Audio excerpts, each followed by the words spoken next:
Hi, this is Sheree with Rehash Fiber. Today we're going to adventure into Broomstick Lace.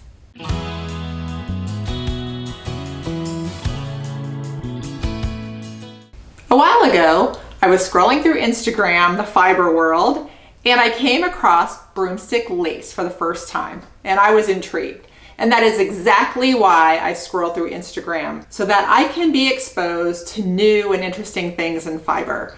There's a lot of things out there I don't even know about. So Broomstick Lace came along, and the yarn was in a gradient, and so I got that stuck in my mind. We're gonna learn how to do this Broomstick Lace, and I want my yarn to look like that. However, I have a ton of my own yarn, and I would like to try to use it for this. So I have a couple of skeins here I did on the great wheel, and I had a few options. I learned about a sock blank. I had never heard that before, so I said what to that term a couple of times. Then I learned about sock blank. And if you don't know about it, it is a loosely knit piece of fabric. So if you want to dye a gradient, you dye that piece of fabric. Then you're able to take it apart, make your skein of yarn, and that is how you have this tremendously long gradient. Well, I think I can eliminate some steps. I was thinking through the process, and I'm not going to make a sock blank with these. I am going to knit up the Broomstick Lace with this as is. I'm going to make a scarf. Then we will dye the scarf in the gradient and see how it turns out. So let's give it a go. How about these? You need big tent stakes, size 50 knitting needles to wrap your Broomstick Lace around. I always get a kick out of these. I'm gonna have my Broomstick Lace bundles be in groups of 5. So if you choose to do the same, then your chain needs to be a multiple of 5. So what I've done is created a chain of 30. Now we're gonna go back and work the first row. All right, at the end of my chain here, I'm gonna go ahead and chain 1.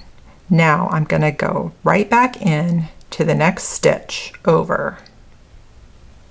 Not the stitch that one's in, but the next one over, and I'm just gonna do a single crochet. And I'm gonna do that all the way across so that we have our base. When you reach the very last stitch, you want to pull the yarn through so that you have a very large loop. Then you're going to take your humongous knitting needle, you're going to put it through, and you're going to pull it secure. Take your crochet hook out. Then you're going to go right into the very next loop. You're going to yarn over, pull the yarn through,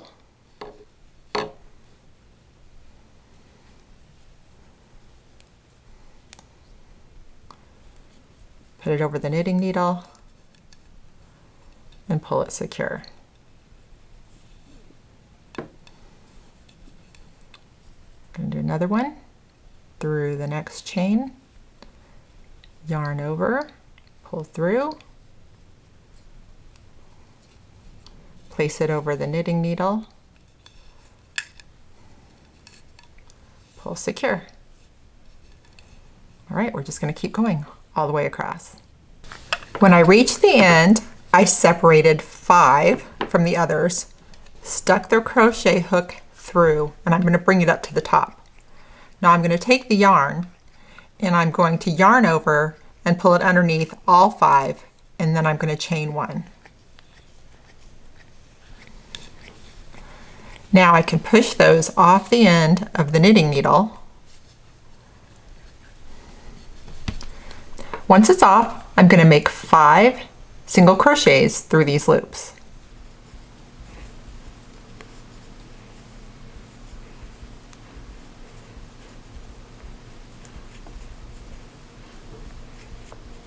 Now I go on to the next 5, stick the crochet hook through, and pull the next 5 off.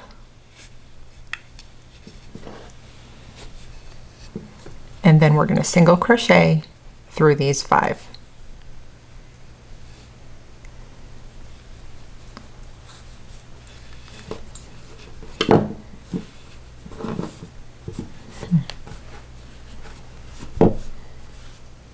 When I got this far with the bigger knitting needle and crochet hook, I wasn't quite sure I liked this. So I tried it by sizing down with a smaller knitting needle and a smaller crochet hook, and I'm still not quite sure, but I feel like this one might end up being a little bit tight because I do want to see this. And the one I saw in the picture on Instagram, it did look a little bit messy in here, but when it's all put together, it looked really cool. So I'm going to continue with the bigger one, but I just wanted to let you know that you have that option if you have the big needles, so that you can try it and get it the way you like it. All right, we're going to carry on with this. So what I'm going to end up doing is continuing it on by sliding off 5 and then doing 5 single crochets in those loops. After finishing out that row, I decided for sure that I do like the bigger knitting needle and the bigger crochet hook for this yarn. All right, so now we're just back to the row where you load up the knitting needle again. I'll show you a couple and then we'll just go from there. So you want to bring a whole lot of yarn up, insert the knitting needle, pull it snug, go into the very next chain, yarn over, bring it through, bring the extra yarn over your hook, and we're just going to do it all the way across again. That row is all loaded up on the knitting needle. Now we're going to go through these first 5 stitches.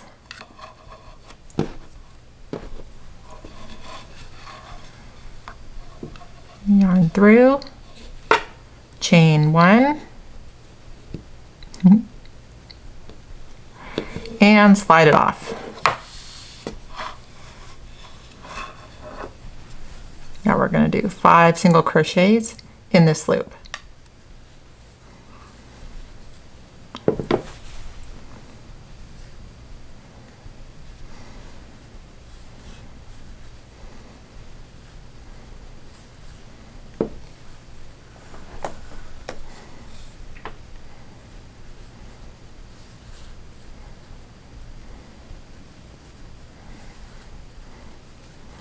And we're going to carry on like that all the way across.